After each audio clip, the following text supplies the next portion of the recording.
Hello everyone, and we're back. It's another TSDL Top 16 game. This one is, you're gonna have to forgive me. I'm gonna get this wrong every time that I say it. Sohaib Molik. That's the best I can do. That's the best my dumb American voice can come up with for that. So, Sohaib Molik versus Kenjmuyo. This is TSDL round of 16. The season is, I don't remember. It'll be in the title.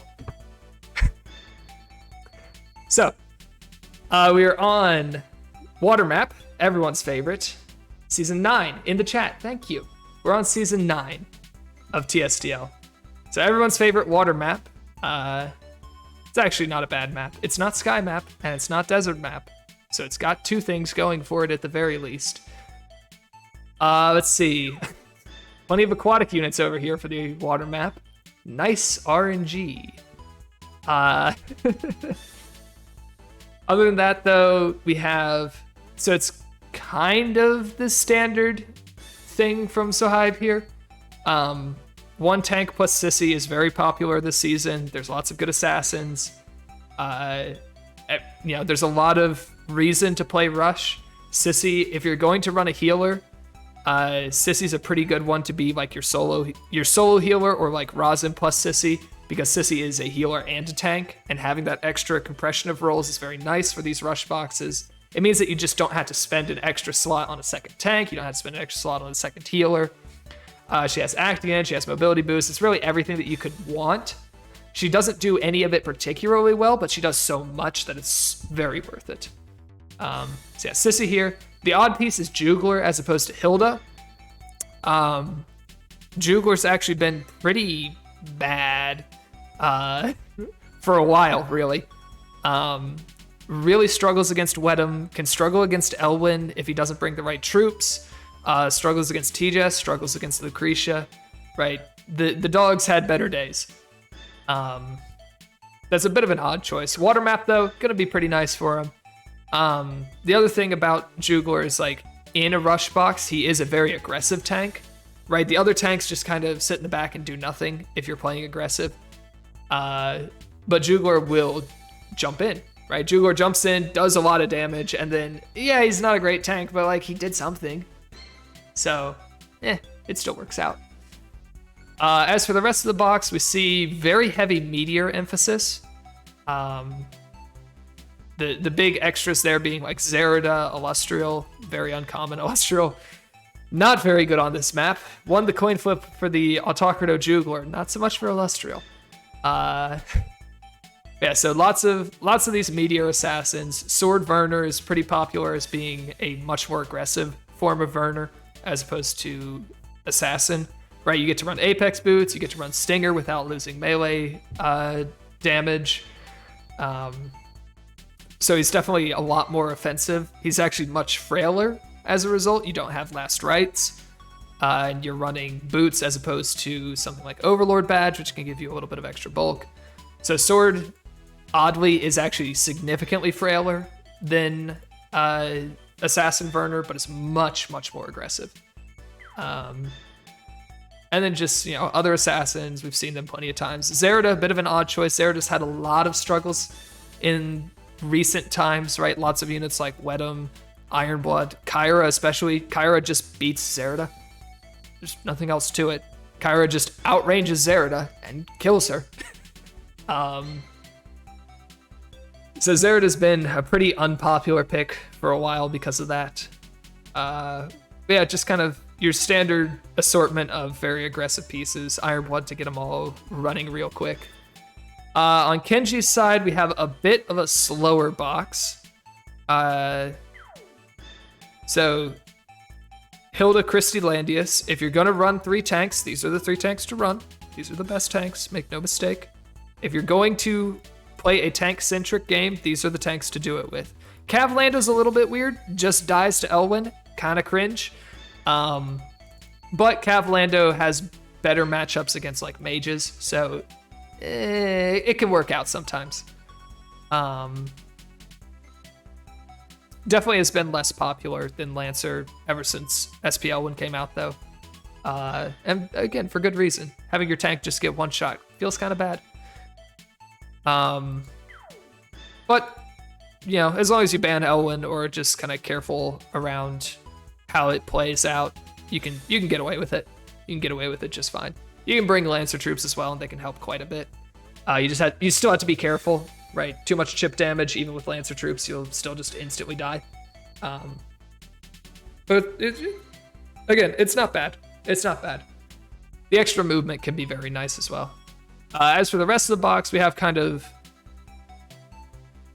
more of a mix and mash kind of thing. A style that we saw a lot, 1-2 seasons ago. Not 1 season ago, definitely 2 seasons ago on ladder was a lot of this kind of, 3-4 assassins, some AoE units, some flexible units, just kind of a box that does everything pretty well. It's not super specialized into any particular niche, which makes it hard to answer super well, because they're not really like pigeonholed into one strategy. If you start to play heavily anti-AoE, they can just go assassins. If you start to play heavily anti-assassin, they just go AoE. If you don't pick a tank, they just go single target. So it's very flexible, it's very adaptable as pick ban progresses. But in exchange, it doesn't do anything overwhelmingly well.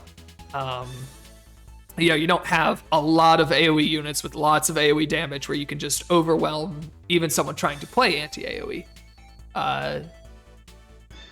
So you have to get your pick ban right, or you can definitely run into problems where you have just kind of like one assassin, one AoE, and one single target, and then you just kind of do nothing. So you have to be a little bit careful playing this. You need to pay attention to how you're pick banning. As far as healing, we have 3 healers here. In this style of box, it tends to be slower. I don't really like Sissy as much. I guess Sissy is a 4th tank, which is nice, right? 4 tanks is nice to have for not needing to pick tanks super aggressively. At the same time, if you're going to be playing slower and taking your opponent's hits, Sissy's not going to have the healing output that you want. But the big issue here is there's not a good 3rd healer, right? We have 2 excellent tanks and a 3rd okay tank. Landis is an okay tank.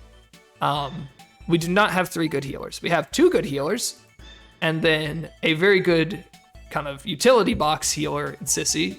Flo is another very good kind of offensive utility healer, but we don't have 3 just like pure massive healing output, keep your entire team safe for the entire game kind of healers. We do not have 3 of those. So you're always going to have one that feels a little bit awkward, right? So like I personally run Mariandel in this spot, and of the 3 healers that I have, Mariandel is by far the worst. But it really just kind of depends on your specific box, which one you want to include here. If you include it at all, you can also play 2 healers and just always first pick one of these 2. I did that for a while. That was pretty fine. Yeah, that's kind of the thought behind this box. I can speak a little bit more to point in the right direction. I can speak a little bit more to this box because this is similar to what I play than I can to the other side. I don't really do very much rush anymore. So I can't really tell you much about the mentality behind this kind of a box design.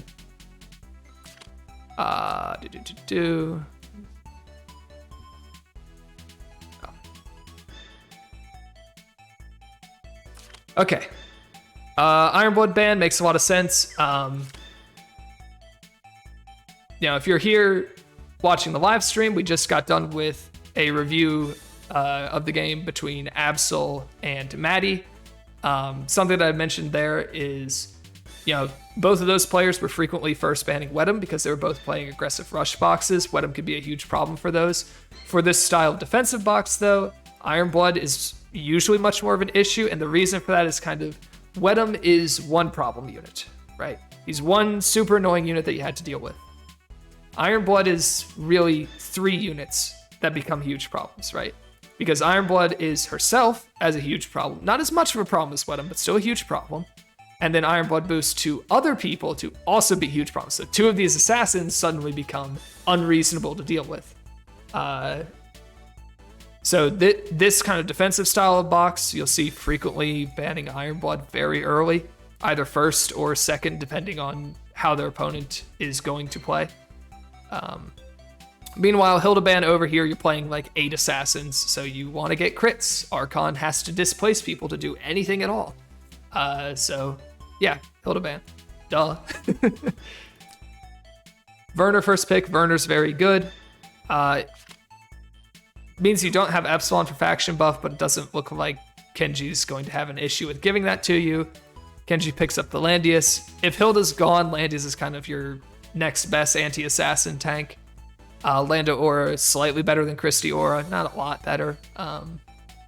So it really depends more on your actual box. You know, if you value one of the faction buffs more, then just pick the one that you value more. It looks like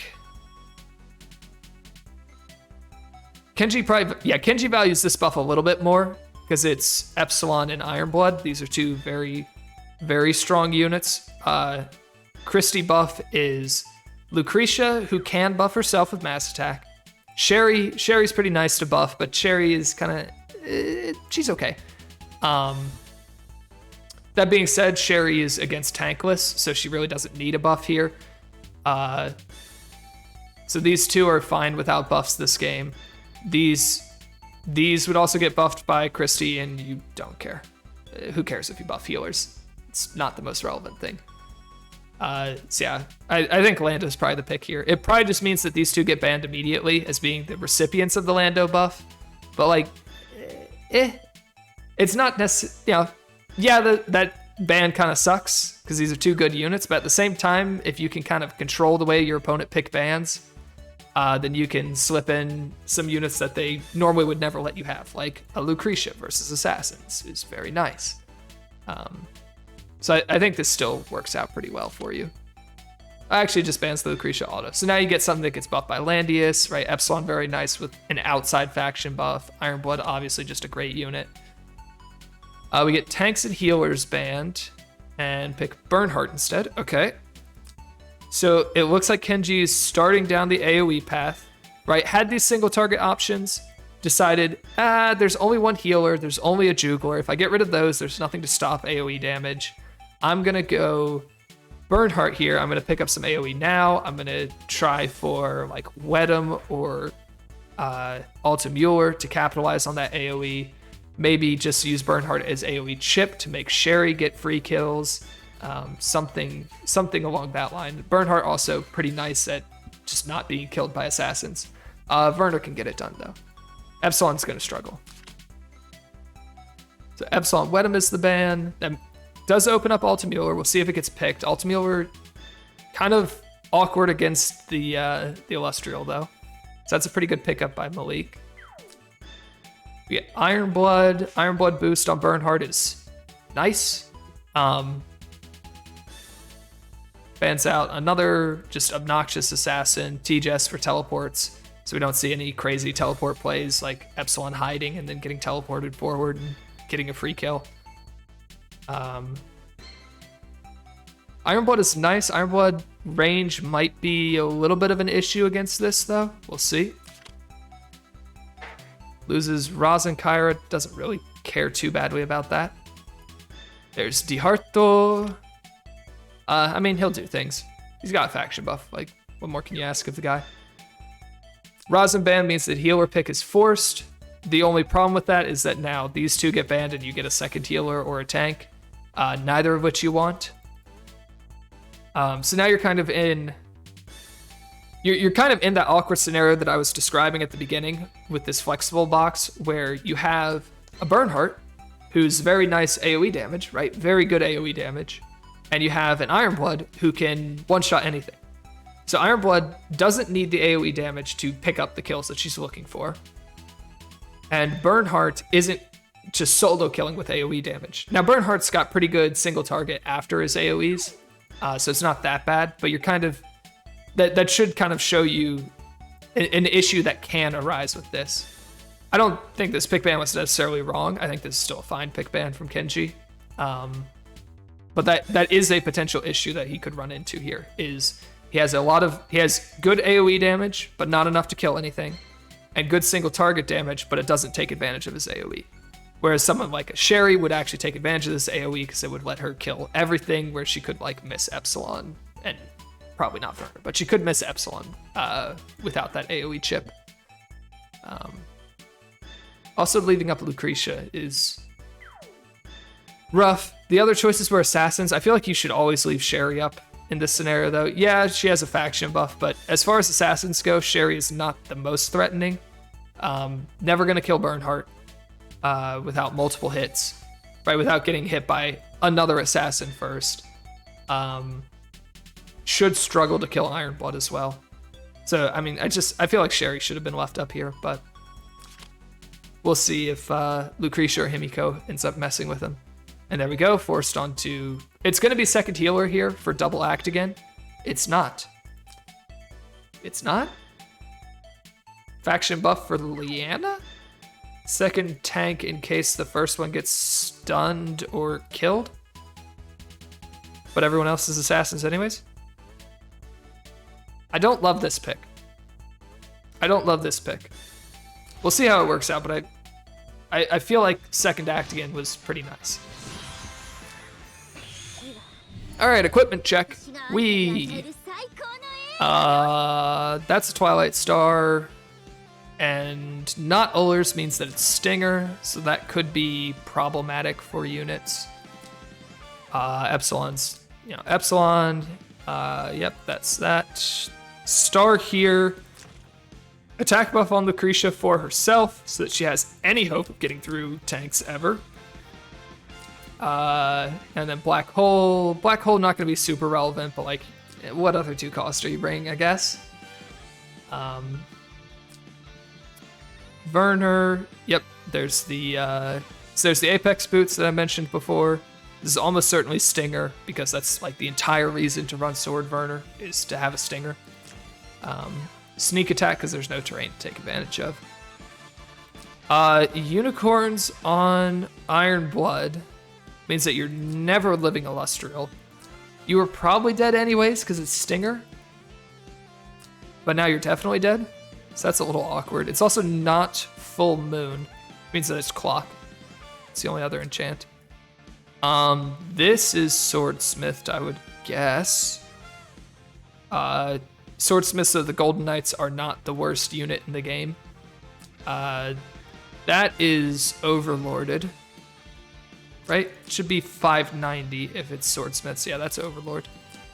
This is a very bulky Bernhardt. 1k defense before faction buff. I guess he does have a defense command, but still, he has half of a faction buff defense, and he's already at 1,000. The flip side is he only has 1,000 attack, and his magic defense is crap. But there's no mages to take advantage of that. Well, there's a D-Heart, so this Bernhardt could find himself in trouble against D-Heart. We'll see. Probably not, though. Werewolves should do good enough at keeping D-Heart himself off that fairies won't, 100-0 Bernhardt afterwards. Right, when half of their damage is going to get absorbed by werewolves as well. So the Bernhardt's going to be hard to get rid of. That being said, there's a lot of opportunities to get rid of him. So we'll see.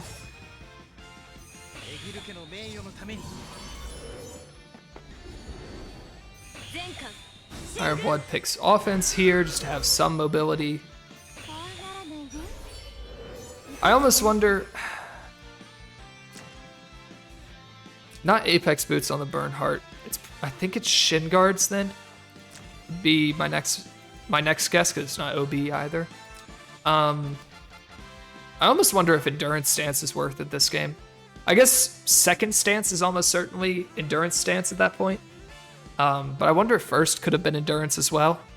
Just because with this comp, you're not going to get to your opponent first. Even with the movement boost, you're not getting there first. And then also, you don't really want to get there first. Because if you get there first, then you just have one of your 2 DPS units sitting in the middle of nowhere, and they just die. Especially with four assassins here, right? Even if you bring a tank up immediately afterwards, what are you guarding? They're all assassins anyways. So even if you do arrive first, you're just dead anyways. So I don't know if this mobility buff is actually worth it. We'll see. We'll see. It might still be just correct for the first one to be movement anyways, just to get into initial positions. It looks like Sohaib's being a little bit cautious here, staying a little bit far back, so... Yeah, maybe it was worth it just to make sure that these units all kind of stay a little bit closer to home as well.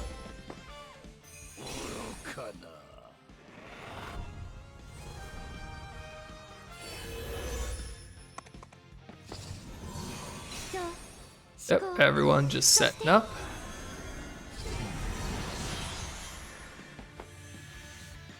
Gospel's the Christie. Gospel not really doing very much this game, so it can kind of go wherever, whenever. Actually playing closer to the Illustrial is interesting. I mean, Bernhardt's not afraid of the Illustrial alone. As long as you have this Liana behind you, you're probably fine. So I guess you're fine to play close to Illustrial. You just have to be a little bit careful that you don't get yourself hit twice in a row. That shouldn't be too big a deal. Right, no one else is in position to follow up here. Unless D-Heart has a lot of movement. D-Heart is in position to follow up. You get to heal first unless Liana goes here.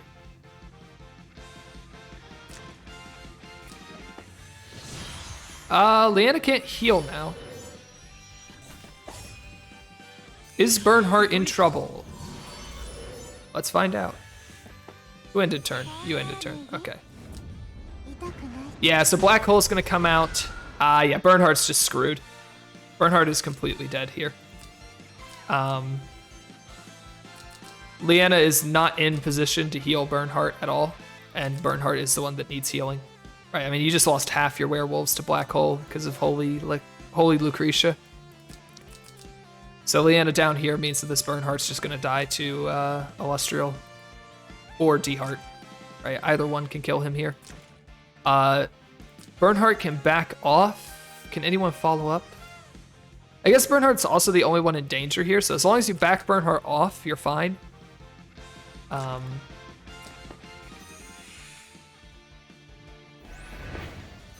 That being said, giving up ground versus assassins is never fun. Right, letting them just push all over you like this. Actigan goes into Ironblood. So here's where, like, you have the movement boost, which means that you can hit this D-Heart right now. Nice. The problem with hitting this D-Heart right now is you have 2 units capable of dealing damage. If you hit this D-Heart right now, one of those 2 is dead. So your choices here are back off with Ironblood, right? You run down here with Ironblood, get out of his range, or go in off of this Actigan, right? You did have to do this Actigan, or else Ironblood was going to die, just at the start of turn to D-Heart.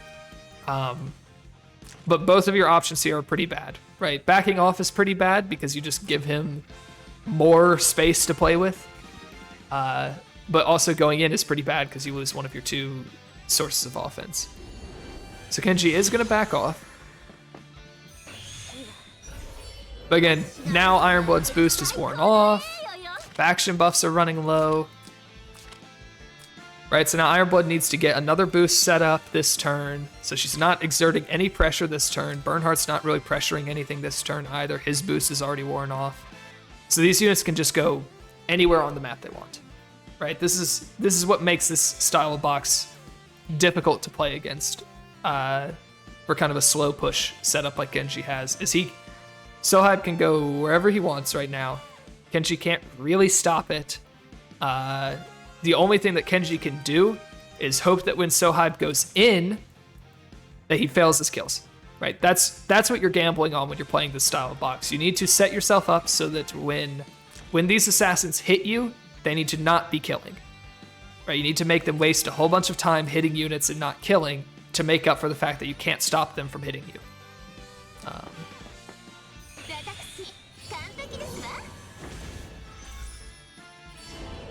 It's like the tanks push forward again. The tanks don't really matter very much.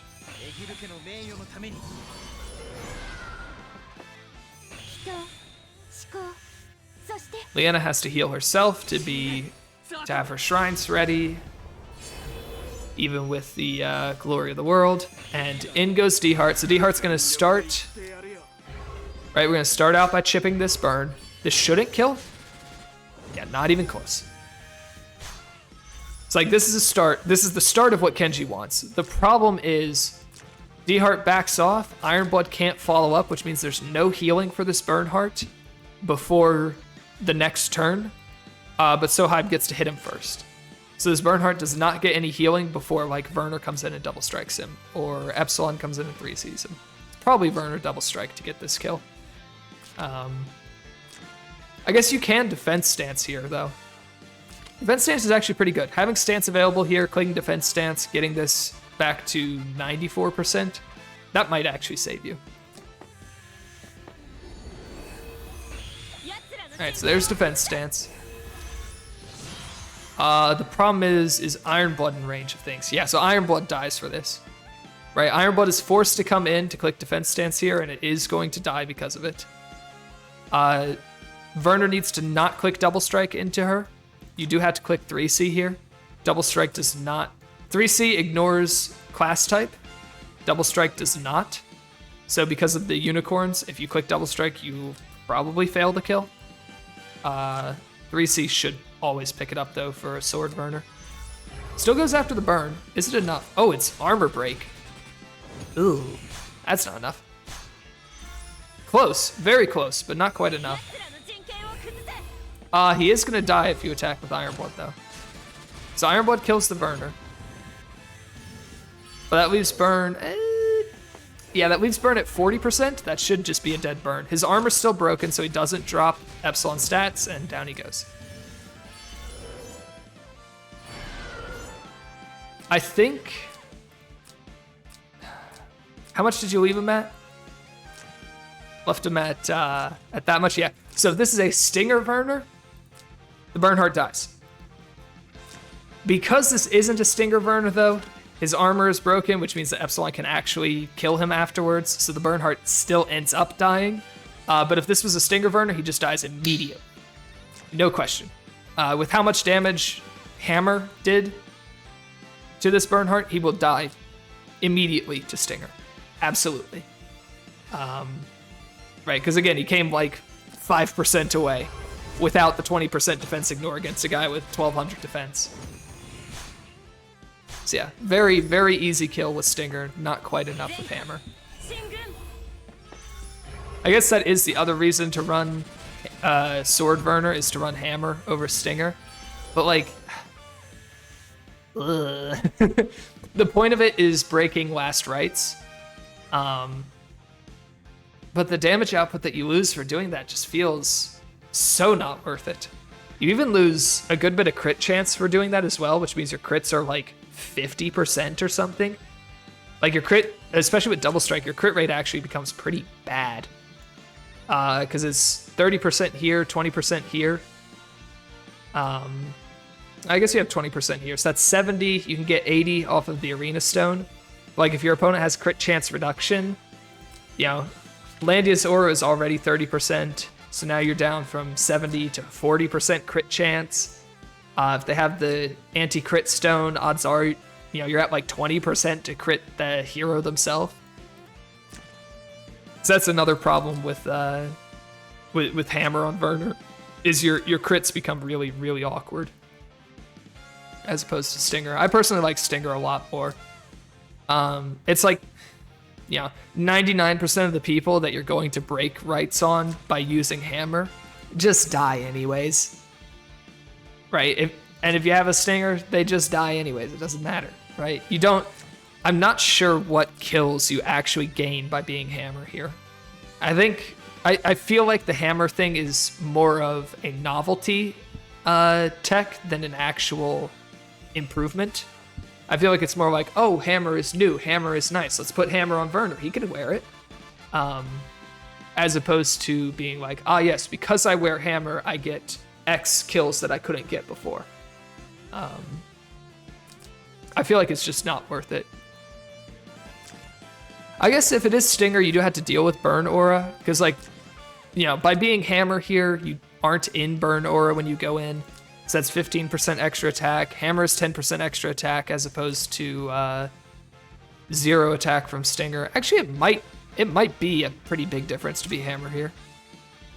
But if you're Stinger, you can probably 3C and do the same amount of damage, if not more. And you can 3C from like over here and be in defense stance and not die to this Iron Blood. Or at least chunk her for attacking you.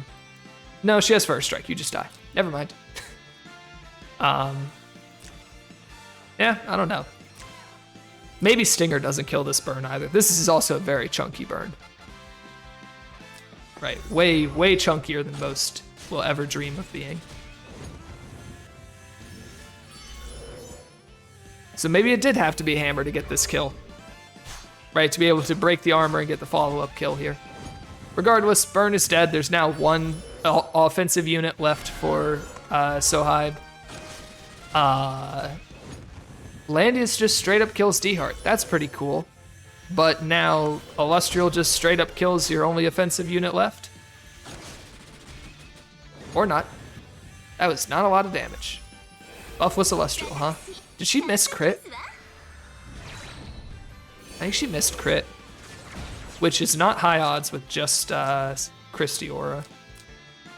Alright, you should be like 80% to crit here. Assuming that Illustrial gets to 100%, I actually have no idea. Yeah, you didn't get the crit there. Does Illustrial get to 100% though? She might not. 32, 52. Stinger puts you at 62. Right, this is Stinger. This is not a Stinger. EMB?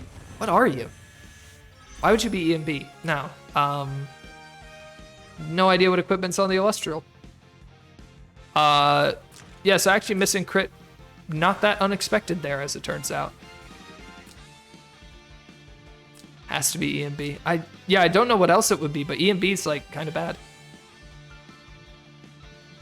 Yeah, that's what I was thinking. It was maybe it's Hydra's bow, which would be not great, but it's there.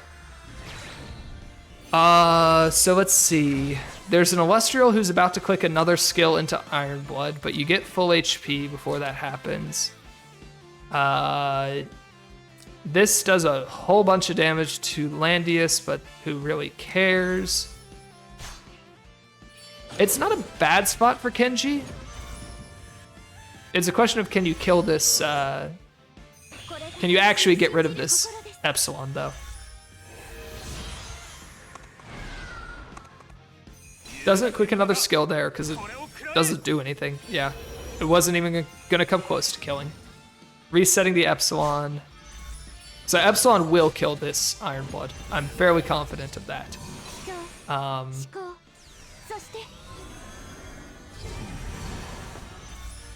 So that is going to be a problem for Kenji, especially if Illustrial leads in. Right, Endurance Formation there because you can't click another one at this point. Surely this kills though. Misses again. Okay, Iron Blood hanging in there. Not doing very much damage though. Not healing back to full. Gets the crit, doesn't do any damage. Yikes, Illustrial. And actually Molik concedes off of that. Yeah, because at that point Epsilon's shield is broken, he's exposed, he's easy to kill at that point. I'm kind of surprised that Unicorns took that Epsilon so well. So that was Endurance Stance Unicorns. I believe he had one turn of the 15% damage reduction left from 3C with Defense Stance. So that's what, 15% damage reduction. It's a clock Iron Blood, so you don't have full moon boost. So I mean, that was basically just Unicorns with 15% damage reduction and, you know, 15% extra defense or something. I don't remember exactly how much it is. Yeah, that's kind of surprising that limped 4-stack Epsilon. I guess Landius Aura is one hell of a drug. Faction buff from the Landius as well is very nice. But now we're on Desert Map, everyone's favorite map. Nobody made any changes in side boxes, so just gonna run it again. Goodbye, Iron Blood, again. Goodbye, Hilda, again. No reason to change that. Yep, Werner's damage output was not the issue there. He did pretty well for what he was forced to do. Landius pick again. I wonder if this Bernhardt gets banned this time. Nope, same as last game. Maybe just looking to get a crit with Illustrial on the 3C into Ironblood this go around. Because Illustrial with 3C was close to killing the Ironblood without crit. Did like 70%, I want to say? 60, 70%. Also got some pretty bad debuffs off of the 3C effect. Didn't really get anything meaningful off of that effect. So it could be that a little bit better RNG and Illustrial just picks up that kill. Kenji goes for the Bernhardt again. Yeah, he's confident in this Bernhardt surviving assassins, which is, again, what this box kind of has to do. What this box kind of has to do is it has to just get hit by the assassins and not die to it. Because you can't engage on them, right? You have to let them hit you first and then kill them when they're standing next to your tank afterwards. So, you know, Kenji's confident, knows that this Bernhardt can live double strike from Werner. So is willing to go ahead and take that second pick.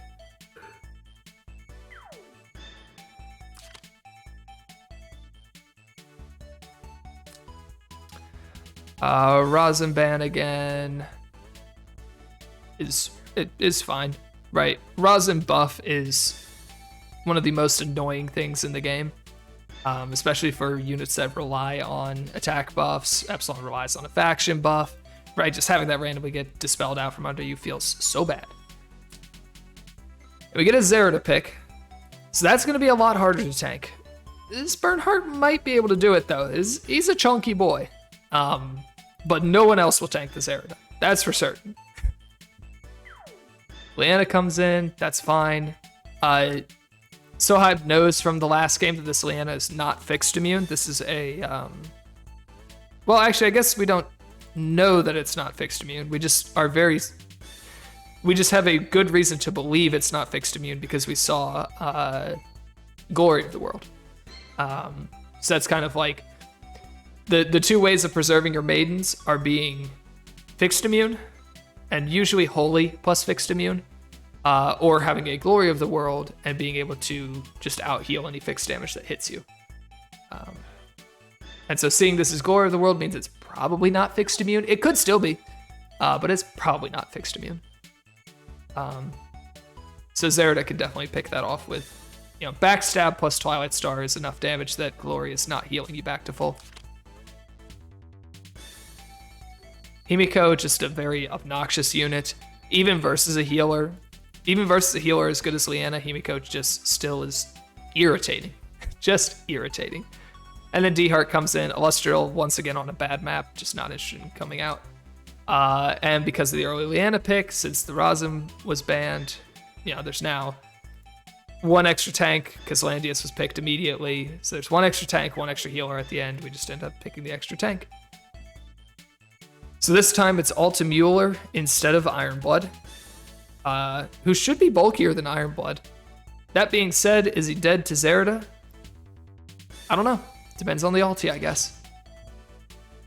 If he's not fixed immune, yes. If he is fixed immune, I don't know.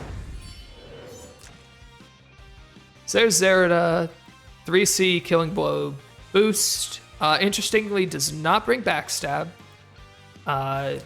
Wouldn't hit the ulti. The ulti is fixed immune, kind of as expected. If you don't run Swordsmith ulti, why are you running ulti? But does not bring Backstab, which would have done a good chunk to this burn. It does have very nice HP though, so but also not bring faction buff on Zerida, so Epsilon's still being the one responsible for holding the buff here. That's good and bad. Epsilon's really nice when he doesn't have to bring the buff, because he gets to bring a second attacking skill, which can help a lot since, you know, 3C can sometimes have a really long cooldown, right? Yes, it goes down every time something dies, but it's still base 4. So there can be times where you really need another skill and it's just not there. So having another skill is very nice for Epsilon, but at the same time, of these two units, Zerida's pretty likely to die. And if you have the buff on Zerida and not on Epsilon, then as soon as Zerida dies, your Epsilon's bad, right? Your Epsilon's on a very short clock before he's unusable. So all in all, having Epsilon carry the buff is a lot safer. Skill on Epsilon would be a very greedy play, and you would be very much incentivized to trade this Epsilon off early, which means you miss out on how strong he is late game. So it's not going to frequently be worth it in this kind of a comp. Then we have Diharto doing Diharto. Does bring this skill for the troop type ignore. Not super relevant. I guess it gives him 15% damage up as well, but I feel like this could have safely been sneak attack here for just a little bit of extra damage, because you already have a faction buff for everyone else anyways. I guess it's a backup buff for like Zerida if Epsilon does die, but doesn't feel amazing. Himiko's gonna do Himiko things and just be a pest.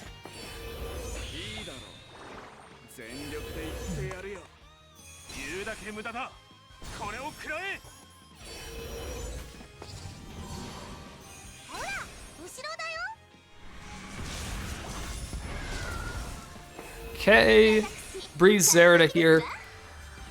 All that this Zerida is really doing is stopping Kenji from pushing too fast, right? Thou shalt not walk past this line, right? You're not really going to do anything with this Zerida this turn. Probably not going to do anything with it next turn, but at least you do have the killing blow to have an option to do something next turn. But without the All-Hazard damage, you're not going to kill Bernhardt, you're not going to kill Alti. Without Backstab, you're not going to kill Leanna. So, Zerida's just here as a zoning tool for this turn. Right, keep these DPS back, let Sohaib position however he wants, because everyone's going to be too far away to stop him.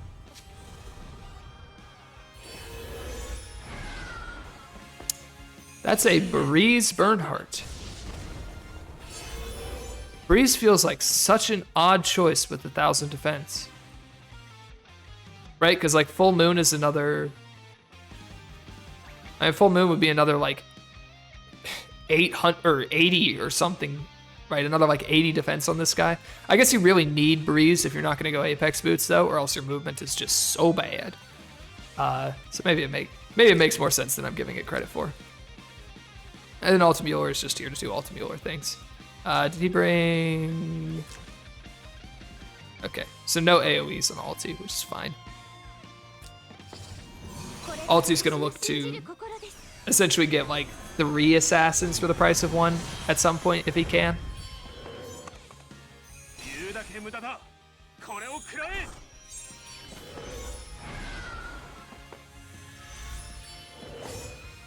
That is just outside of the Zerida range, right? Or is he saying... No, it's in Zerida range. That being said, it's 1,000... it's 1,200 defense Bernhardt. 1425 is not a Stinger either. This is EMB Zerida. Right, Stinger is 1350 max, I think? I think it's max out at 1350. So yeah, if you know that this is EMB, you have nothing to fear on this Bernhardt. She only has like 200 attack on you, so that's not going to do 13k damage.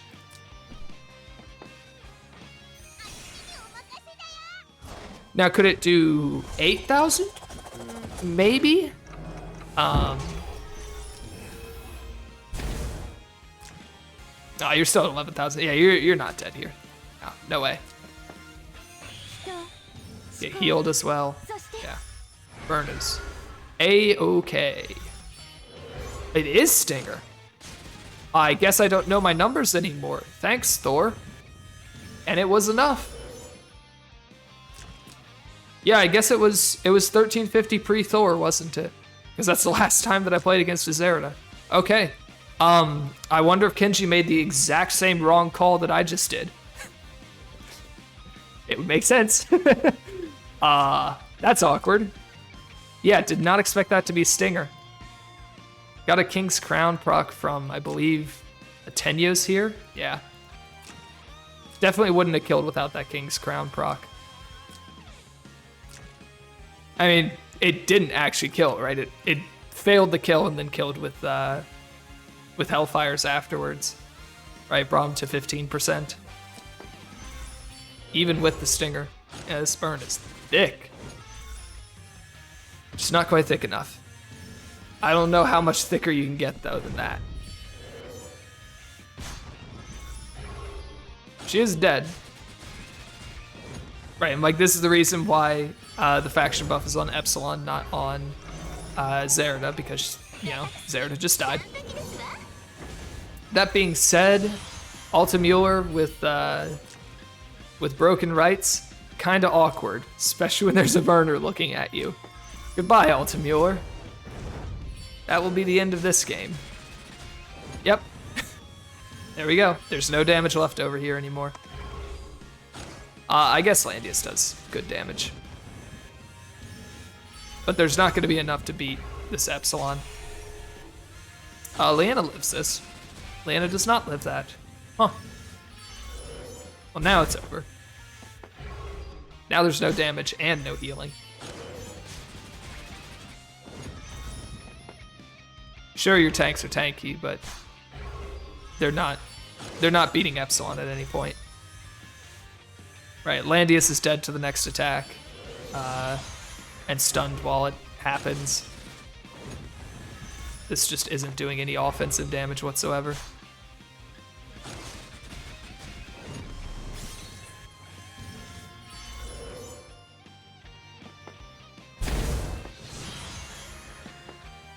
Yep, so Kenji here tried to pull off the plan of just out-tank the assassins and then kill them afterwards, and got really close, despite being up against the strongest assassin in Zerida, right? Came really close to actually doing it, but now he's down by 100,000 damage. There's no reason for Sohaib to ever give him damage either. Right, so the only damage that this Christie is ever going to get is off of Full Bloom. Meanwhile, she's getting hit with with AoEs from Himiko. She's getting hit with 3Cs from Epsilon whenever it's up. All that damage is coming in without any chance to get counter damage. She even gets shoved out here. Does she just get straight up fogged? Yeah, she just gets straight up fogged. Or you just go for the kill. That works too. Yeah, so Kenji was never making up that damage. You know, it's the kind of scenario where, like, maybe Higabana Christie can carry if you have a large damage lead. But not with Overlord Badge, not when you're behind on damage. Just sack the D-Heart there, get shield back, and then just go punch her and kill her. Yeah, you would have needed at least one more unit off the field before Christie could solo that to begin with. Those units are very, very hard for her to deal with because they just don't hit her, right? They don't have to hit her in a way that she counterattacks. And we're back on the desert map again for game 3. Starting the same way, right? Hilda ban, Ironblood ban. We do get a Christie pick to start off. No Landius yet. We'll probably see Landius anyways because he's not going to get banned. And then kind of the same bans that we saw last game, right? Kenji not changing anything up. Changes up Christie pick here to get a Lucretia early. That doesn't mean that he loses this Bernhardt, which this Bernhardt was a unit that could actually take assassins. Lucretia could take assassins. The issue is Werner has post-combat fixed damage that would kill her. D-Heart has post-combat fixed damage that kills her. So you had to be a little bit careful with using Lucretia to survive these assassins. Now she is more of an offensive presence, whereas Bernhardt really couldn't do anything other than just stand there and not die. But, you know, a unit that's not dead has infinitely more presence than a unit that is. So at the end of the day, being able to live is still pretty nice. So we'll see if this Lucretia actually gets to do anything, or if she just ends up like getting one shot by Werner or something. We do get the Rosin pick. The only reason this Rosin is here, by the way, the only reason is Empire buff. That's it. This Rosin is not good here. As far as healers go, this Rosin's probably worse than Leanna. Probably, maybe better than Sissy, but probably worse than Leanna. In terms of healing output. But like your healing output doesn't matter that much because you're getting hit by assassins who are just trying to 100 to 0 you anyways. You don't have Bernhardt, who is the only one tanking the assassins and needing healing after. So, you know, run Rosin buff at that point, right? Just absolutely screw someone over by randomly dispelling an attack buff or randomly dispelling a faction buff from Epsilon and then laughing as he doesn't attack. Why not? There's Sherry. I don't love Sherry personally. One thing that Sherry can do this game that will be nice though is Sherry can just dedicate her life to killing Puppet. Like you can literally, Sohaib should have so much extra offensive pressure this game that he can unironically go in with Sherry, bring goblins, attack Christie, take massive counter damage, lose all the goblins, take some damage on his Sherry afterwards, get the act again, and then just go run and kill Puppet and watch Sherry die afterwards. Doesn't have to care because Puppet is gone. That's actually just like such a good play in this scenario. Because it keeps this Lucretia, it means that Lucretia is no longer an offensive presence because her range is gone without Puppet. And she dies, right? Now she guaranteed dies to all of the assassins, whereas before only a couple of them could kill her. So this Sherry is going to be a problem for Kenji. Sherry of his own. Sherry's pretty nice against tankless, right? Definitely an opportunity to just pick up a double kill at some point. Leaves a second healer because who cares? Oops, you're not getting a double kill. There's a Hilda here. Where'd that Hilda come from? Oh, goodbye, Sissy. Hello, Hilda. So Sohaib took out the Sissy because Sissy was getting banned all the time because it's a movement boost. Brought in a Hilda. This Hilda, you know, your opponent's playing all these assassins. You have to keep ban assassin, ban assassin, ban assassin. And then suddenly, you know, you have a Lucretia, you have a Sherry. Your damage output actually looks pretty good. And then, oops, your opponent has a Hilda. Where'd that come from? Now there's a Hilda on the field. Now all of a sudden you went from, oh yeah, Lucretia can get a free kill and Sherry can get 2 kills and I'll be in a really good spot afterwards. And now it's like, well, I can't kill anything, right? It's going to take me 3 turns to get through this Hilda. And in those 3 turns, all of these assassins have just killed me. So this is actually really awkward. Is really awkward for Kenji now. It's gonna be really hard to actually get through this Hilda. But it's so hard to actually feel like you ever have a chance to ban this in this box either. Because like, you know, do you ban it now and leave him the D-Heart? That's another assassin that's gonna come in. That's one of the assassins that can kill Lucretia even with Puppet alive, right? Do you really want to leave that option open? Okay, so you ban D-Heart and Hilda. Now you're leaving Lucretia open, who's just like one of the best units in the game. Right, and so it's a hard position to be in. And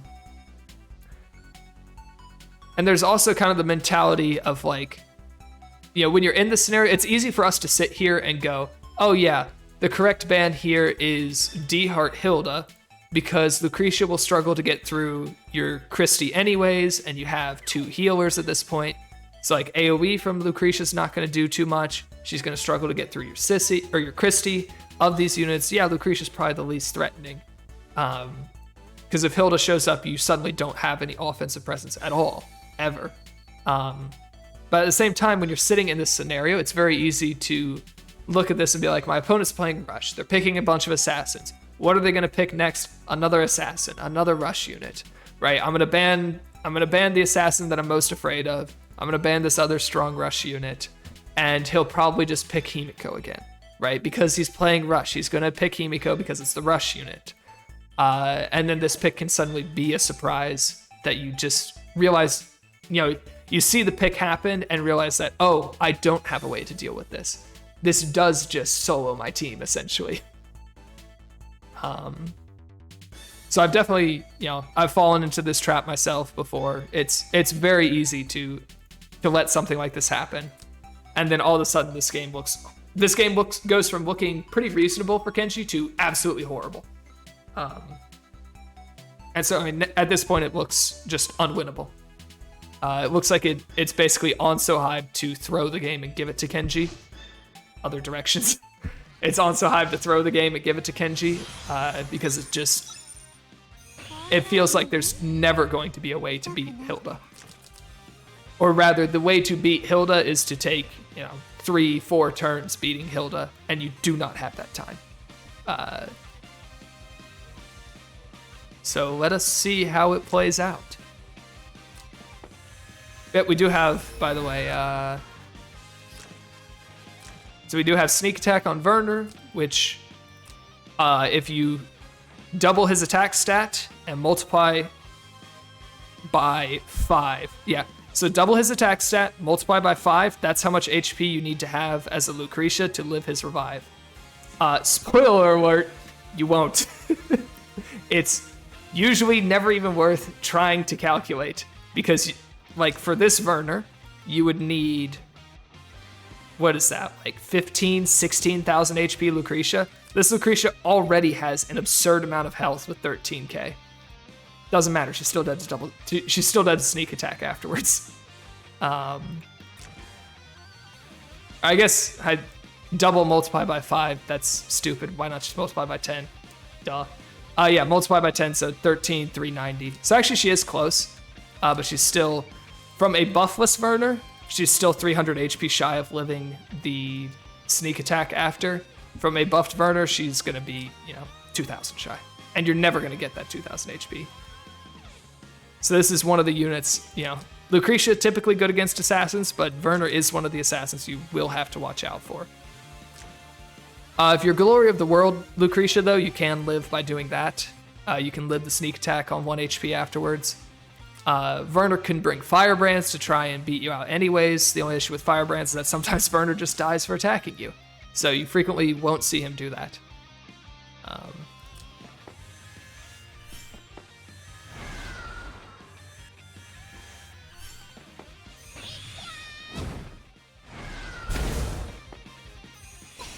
So I'm just going to back off a little bit on the first turn, get some turns for Fog to close in, force these units in closer to him. He doesn't have... I need to remind myself to say they more.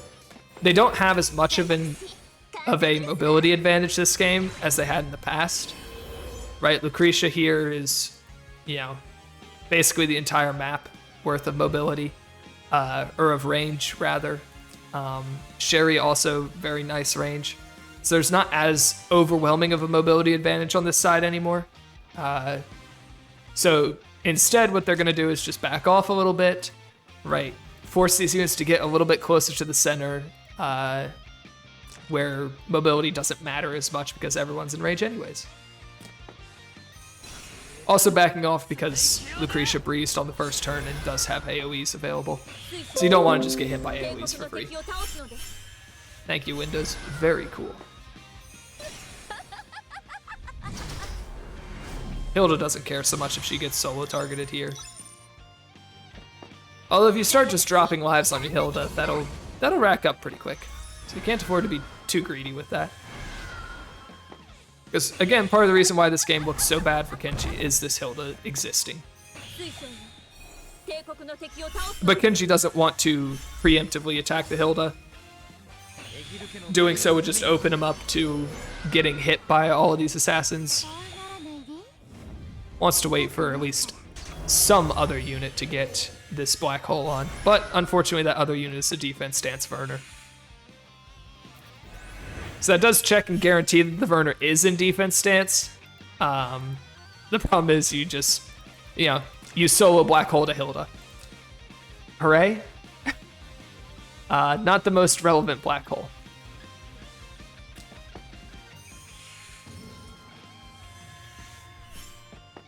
I'm gonna try and get it back with Try and get Black Hole back with Puppet as quickly as possible, right? Have those AoEs available since there is no healer on this side. And just a little bit of AoE damage can definitely go a long way against these assassins, right? They really like to have all or almost all of their troops alive when they're attacking, for most of them. So just getting a little bit of extra chip is actually pretty relevant. That's a dead Puppet, by the way. And you always take it here? Yeah, you always take it here. So this Puppet just died. If I don't know for certain what Sohaib's gonna do. I'm pointing at the wrong side again. I don't know for certain what Sohaib's gonna do. I can tell you if I was playing this game as Sohaib, I kill Puppet right now. So this position lets you get an act game with Sherry. You come up here, you hit the Christie with 3C. You probably don't kill her. Maybe you do. I mean, it is Angel's Christie, so she's not very bulky at all. It's Angel's Overlord Christie. But you come up here, you 3C Christie. If you kill, cool. If you don't, whatever. And then you immediately Shadow Raid Puppet. Does not matter that you're dead for doing so, right? Does not matter that this Sherry kills you because of it. You immediately kill Puppet because killing Puppet makes this Lucretia just almost not even a unit anymore. And this is by far the strongest thing that Kenji has against you. Oh, hello, Shadow Raid. Never mind, I didn't even realize there was Shadow Raid on this. Okay, this is just even better. Because this isn't even dead for doing so. Well, I clicked pause. Yeah, which I guess Shadow Raid makes perfect sense. You're up against a Razin, so why bring 3C? Yeah, okay, so Shadow Raid Himiko just kills Puppet. It's what I was talking about, but you don't even lose your Sherry for doing it, right? Puppet is, in this game, Puppet is the best unit on the field for Kenji, by far. Because Puppet makes Lucretia good. Lucretia's the best unit as long as Puppet's alive, which makes Puppet the best unit. As soon as Puppet goes down, Kenji just kind of has one thing that can attack you, and it's a Sherry into a Hilda. Right? So that one thing that can attack you isn't even going to kill anything. And away goes the Himiko. Right, so like Sherry could, oof, unfortunate jump as well. Yeah, 3C doesn't kill, doesn't matter. You're gonna go Shadow Raid this probably. I'm probably hoping that Himiko would jump here rather than up here. I think it's guaranteed that she'd go up top. But Himiko up top means that Sherry can't just like Shadow Raid and kill her. Because then you don't get the act again from Hilda terrain. Himiko here at least, or Himiko, it was here she could have dropped. Himiko here, at least you get to kill the Himiko for free and then do something else with the Sherry after. Like stun an Epsilon in the fog and kill him. But now you just lose Lucretia to Shadow Raid. And then Sherry has to respond to this because it's the only thing that can at this point. Ooh, you actually don't lose Lucretia. 13k HP, kind of a lot, huh? Like, honestly? So Sohaib just 0 for 1 themselves. Right. That was an 0 for 1. There's nothing to stop this Lucretia from just getting fully healed again, right? There's a Sissy that can click act again on her and she's full HP again. Even with that 0 for 1, I still think Sohaib's in the better position here. I still think Sohaib's going to be the one that actually wins this game. Is Sherry going to... No, Sherry just runs away.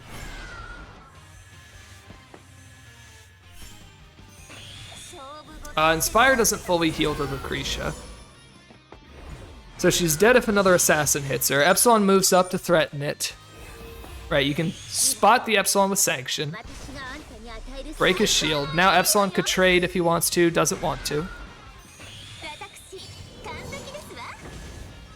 Tenyo Breeze on Werner means that this Christie needs to do this kind of desperate unit block here. Even still, Werner has a lot of mobility to just like go down the bottom, go up the top. So, you know, you try to unit block here to restrict him a little bit, but he's still just gonna kind of run over and kill whatever he wants. Can't really stop him.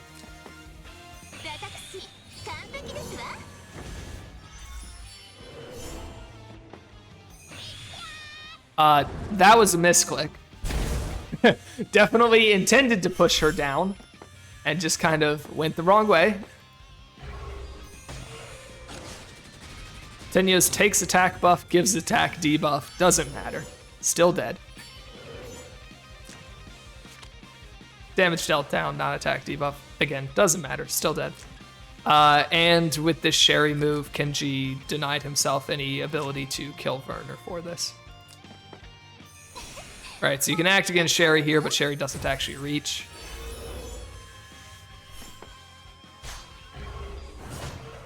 Kills the Himiko. I guess you have act again here, but you 3C the Himiko, which means you don't have a skill for Werner, so you're probably not killing the Werner.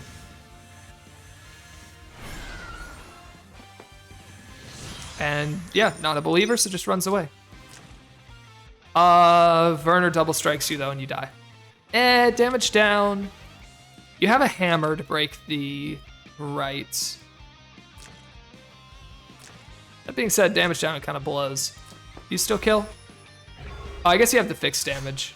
Yeah, hammer doesn't break the rights because you don't, yeah, you still easily kill. So without the 3C passive, you weren't killing there. But with 3C passive, yeah, that's enough. That's plenty of damage. Double strike is, even with damage down, double strike is so unbelievably much damage. The only way that was coming close to living is actually going here. Probably have to go here, though, to not get hit by Epsilon for free. Right, go here. You just use the Sissy Act again. Maybe Sissy Heal would be enough. But basically, the only way to maybe survive this, because this was just guaranteed dead. The best maybe survive that I can come up with is stand on the forest, get attacked by one of these two, heal with Sissy afterwards, and then hope that you got back to 100%. You basically guaranteed aren't going to be at 100% though, and then the other one will kill you anyways. So I think you're just always, Sherry's just always gone there.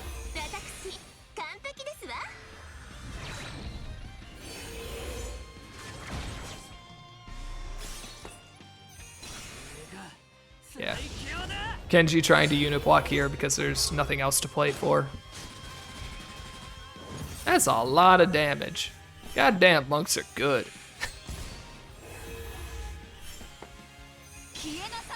If that Werner hadn't just gotten a faction buff, he actually would have just straight died to Sissy.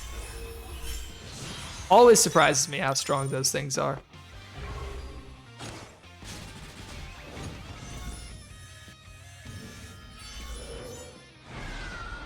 Re-shielding Epsilon though. You know, Sissy kills you, it's fine. Both of these are fixed immune. I know that this is med ring from experience. So both of these are fixed immune. That being said, Kenji tried to unit block you and got himself unit blocked, so the game is always over. Well, no, Cav can stop it. Unless it attacks and kills itself. Okay, Cav cannot stop it. And Kenji got unit blocked. Or not. Yeah, okay. Didn't know. Oh, well. Okay. Didn't know that it was fixed immune, but also doesn't matter because those are monks, not shrines. So, who actually cares? Well, now. So Epsilon can just take, you know, the next 4 turns killing every unit here.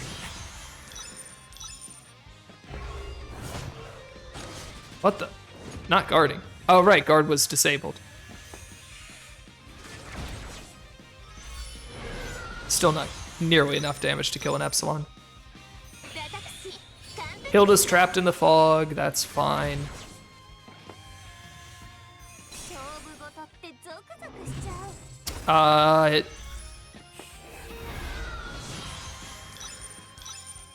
Hilda actually got out of the trap. Yeah, if there was an act again there, wouldn't have made a difference. Basically needed mobility buff to keep the trap on Hilda. No, Hilda was always out of the trap. Yeah.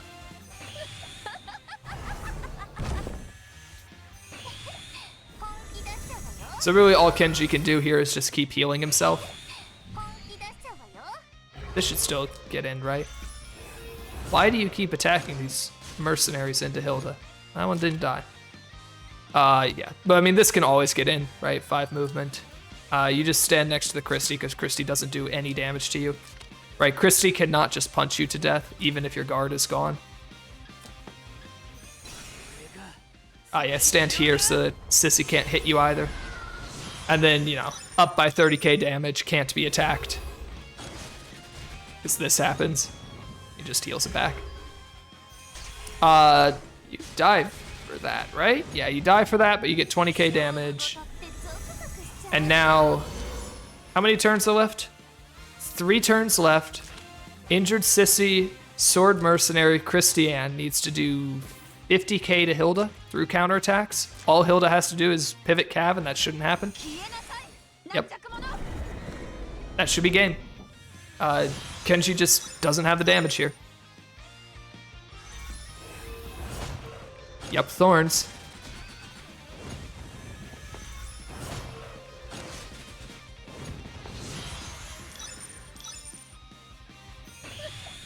All right, 40k down. Now, you know, 45k. Mercenary dies without doing anything. Preemptive act again on the Christie there. Trying to dispel that Cav transform, just could not get it to save him though. Thorns again. And there we go.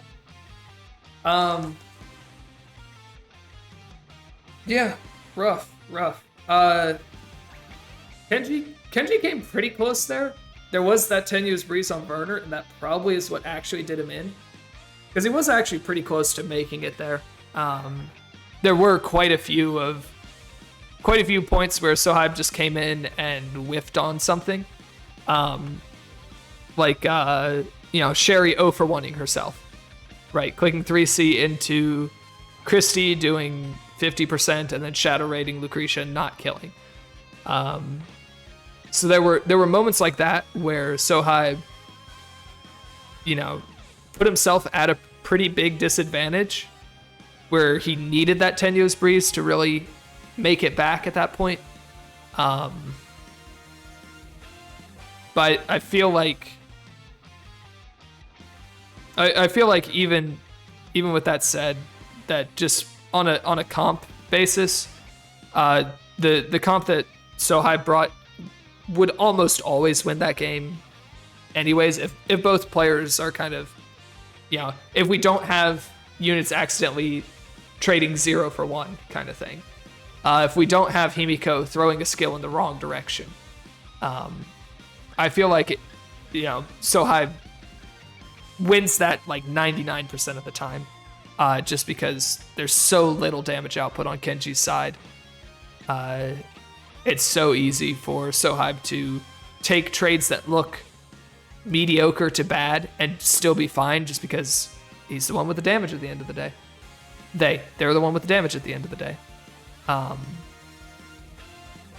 So yeah, it was close, but Kenji not quite enough. Not quite enough. RNG not quite on his side, right? Not able to dispel Hilda's Cav transform at any point. Not quite able to make up the damage difference as a result. And that'll be the end of that. So I'll see you guys next time. Goodbye, YouTube.